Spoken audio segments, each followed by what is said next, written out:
اعوذ باللہ من الشیطان الرجیم بسم اللہ الرحمن الرحیم۔ آج کی اس ویڈیو میں ہم آپ کو یہ راز بتائیں گے کہ آخر یہودیوں کے بچے اتنے ذہین کیوں ہوتے ہیں۔ ویڈیو بہت ہی معلوماتی اور دلچسپ ہونے والی ہے، اس لیے ویڈیو کو آخر تک لازماً دیکھیے گا۔ محترم ناظرین، اسلام میں علم کی فضیلت و اہمیت، تعلیم و تحقیق جس اندازے میں پائی جاتی ہے، اس کی مثال ہمیں کہیں نہیں ملتی۔ تعلیم و تربیت گویا اس دین کا برحق وہ حصہ ہے جس سے کسی طور پر بھی الگ نہیں کیا جا سکتا۔ کلام پاک کے نزول اور وحی کے آغاز کے وقت سب سے پہلا لفظ جو کہ پروردگار عالم نے حضور پر نور حضرت محمد صلی اللہ علیہ وآلہ وسلم کے قلب مبارک پر نازل فرمایا، اور قرآن پاک کی آیاتوں میں سب سے پہلی جو 5 آیاتیں نازل فرمائی گئیں، ان میں بھی قلم کی اہمیت اور علم کی عظمت ظاہر ہوتی ہے۔ لیکن ہمارے مذہب کی ان سب تعلیمات کے باوجود ایسا کیا ہے کہ آج مسلمان علم کی اس دوڑ میں پیچھے رہتے جا رہے ہیں، اور وہ قومیں جو ناپسندیدہ ٹھہرائی گئی ہیں تو آج ہر میدان میں آگے کیسے ہیں؟ ناظرین، ایک رپورٹ کے مطابق یہودی دنیا کے 70% بزنس کو چلا رہے ہیں۔ دنیا کے تمام بڑے فیصلوں پر وہ اثر انداز ہوتے ہیں۔ نہ صرف یہ بلکہ پرنٹ، الیکٹرانک اور سوشل میڈیا تقریباً یہودیوں کے قبضے میں ہیں، اور دنیا کی نیشنل کمپنیاں بھی یہودیوں کی ملکیت ہے۔ یہودی ٹیکنالوجی اور سائنس کی علم پر حاوی ہے، اور دنیا بڑی بڑی فلم انڈسٹریز، فوٹو آئٹمز، مشروبات اور میڈیسن انڈسٹری کے مالک بھی وہ ہیں۔ دنیا کے اکثر بڑے برانڈز انہی کے ہیں، یہاں تک کہ انفارمیشن ٹیکنالوجی ان کے گھر کی چیز ہے۔ ہر تعلیمی میدان میں ان کو چیمپئن کہا جاتا ہے۔ اب تک کوئی 180 سے زائد نوبل پرائزز ہو چکے ہیں، جبکہ ان کے مقابلے میں پورے عالم اسلام کے حصے میں 2 یا 3 نوبل پرائز ہی آ سکے ہیں۔ اب سوال یہ ہے کہ اس وقت دنیا میں یہودیوں کی بالادستی کیوں قائم ہے، اور یہ لوگ دنیا کی ہر فیلڈ میں کامیاب کیسے ہوتے ہیں؟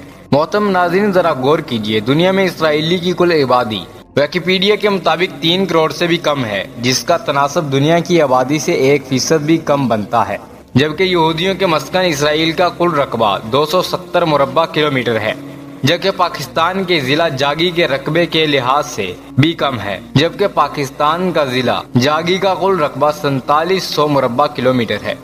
اتنا کم ایریا رکھنے، اتنے کم تعداد میں ہونے کے باوجود بھی وہ دنیا کی بڑی بڑی تہذیبوں کو اپنی مٹھی میں دبا کر رکھے ہوئے ہیں۔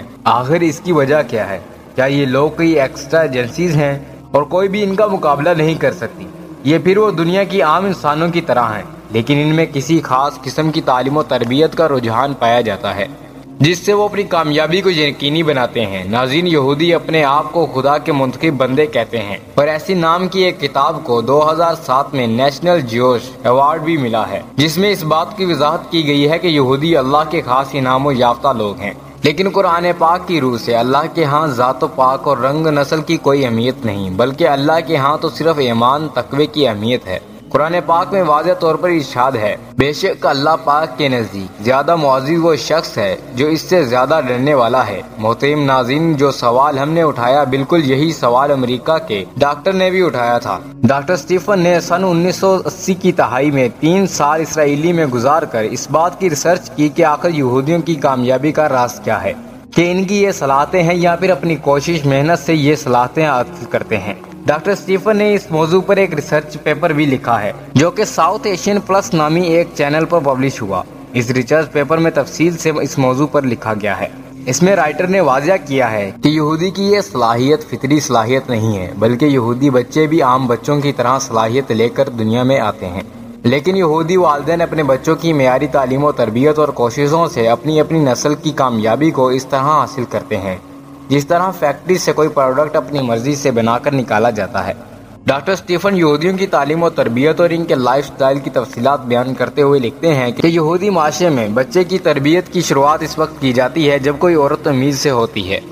جب عورت حاملہ ہوتی ہے تو اس عورت کی غذا، آرام، ذہنی آسودگی کا پورا خیال رکھا جاتا ہے۔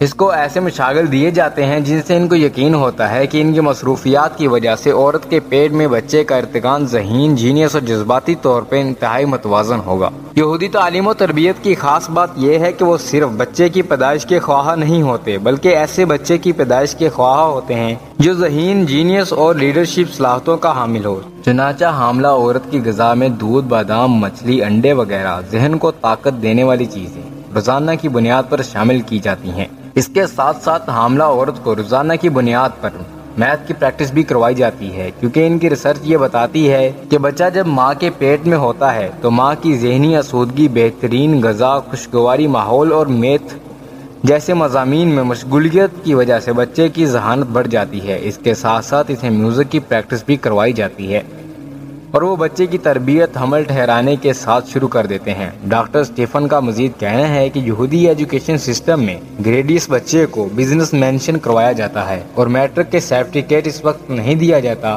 جب تک کہ وہ بچہ $10,000 کا ایک کامیاب پروجیکٹ کر کے نہ لے آئے۔ ان کے ہاں بچوں کو جاب ڈھونڈنے کا ذہن نہیں دیا جاتا، بلکہ اپنا بزنس شروع کرنے کا رجحان دیا جاتا ہے۔ یہی وجہ ہے کہ یہودی تھوڑی تعداد میں ہونے کے باوجود اکثر ملٹی نیشنل کمپنیز اور دنیا کے 70% بزنس پر قابض ہیں۔ دوستو، نیو یارک شہر پر کی گئی اپنی ریسرچ کے مطابق نیو یارک شہر کو جرائم کا شہر مانا جاتا ہے، کیونکہ ہر کمیونٹی کے افراد کسی نہ کسی جرم میں گرفتار ہوتے رہتے ہیں اور اسی شہر میں یہودی کی بڑی تعداد موجود ہے، اور رپورٹ کے مطابق آج تک کسی یہودی بچے کو کسی جرم میں گرفتار نہیں کیا گیا۔ اس کی وجہ یہی بتائی گئی ہے کہ یہودی اپنی اولاد کی تربیت پر بہت زیادہ زور دیتے ہیں اور شام ڈلنے کے ساتھ ہی ان کے بچے ان کے گھروں میں ہوتے ہیں۔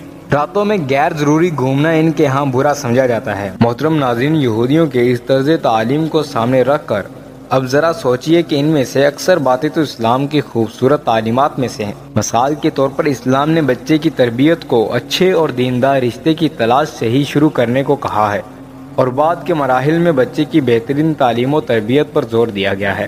لیکن بدقسمتی سے یہ ہے کہ مسلمانوں نے اپنی تعلیمات کو نظر انداز کر دیا اور اپنی اولاد کی جامعہ تعلیم و تربیت کو نہ صرف مسلم امت سے ختم ہو گیا۔ ناظرین، جب تک ہم اپنی گمشدہ میراث کو دوبارہ حاصل کرنے کی کوشش نہیں کرتے، اس کی گمشدگی کی شدت کا احساس نہیں کرتے اور اپنی اولاد کی بہترین تعلیم و تربیت پر بھرپور سنجیدگی سے نہیں کرتے، تو اس وقت تک مسلمان دنیا میں معمولی بھی رہے گا، اور اپنی اولاد کی بہتر تعلیم و تربیت پر بھرپور احساس کے ساتھ سنجیدگی سے نہیں کرتے، تو اس وقت تک مسلمان دنیا میں معمولی بن کر رہے گا۔ لہٰذا ہمیں خود بھی اور معاشرتی سطح پر بھی احساس کو تازہ کرنا ہوگا، اپنی اولاد کی بہترین تعلیم و تربیت پر شاندار آغاز کرنا ہوگا کہ یہودیوں کی امریکہ پر عزاداری ہے۔ تاریخ گواہ ہے کہ امریکہ نے جس کسی سے نفرت کی، اس کو تباہ و برباد کیا۔ نہ وہ اپنے سامنے کسی کو ٹھہرنے دیتا اور نہ ہی اپنے سے زیادہ کسی کو ترقی یافتہ ہونے دینا چاہتا ہے۔ ایسی شاطر قوم کے مد مقابل آنے اور شانہ بشانہ لڑنے کے لیے ہمیں اپنی آنے والی نسلوں کی بنیاد کو مضبوط بنانا ہوگا، جو کہ دین محمدی صلی اللہ علیہ وآلہ وسلم کے بتائے ہوئے اصولوں اور ہدایت پر چل کر ہی ممکن ہے۔ اللہ ہم سب کو دین محمد پر چلنے کی ہدایت اور توفیق عطا فرمائے، آمین ثم آمین۔ اسی دعا پر ہماری ویڈیو کا اختتام ہوتا ہے۔ امید ہے کہ آج کی ویڈیو آپ کو اچھی لگی ہوگی۔ اگر ویڈیو اچھی لگی ہے تو لائک کر کے ہمارے چینل کو سبسکرائب کر دیجیے اور کمنٹ کر کے اپنی آراء سے آگاہ کیجیے، اور بیل آئیکن کو کلک کر دیں تاکہ ہماری نئی آنے والی ویڈیوز کا نوٹیفیکیشن آپ تک بر وقت پہنچتا رہے۔ اگر زندگی رہی تو ایک اور ویڈیو کے ساتھ انشاءاللہ حاضر ہوں گے۔ ابھی کے لیے ہمیں اجازت دیجیے۔ اللہ حافظ۔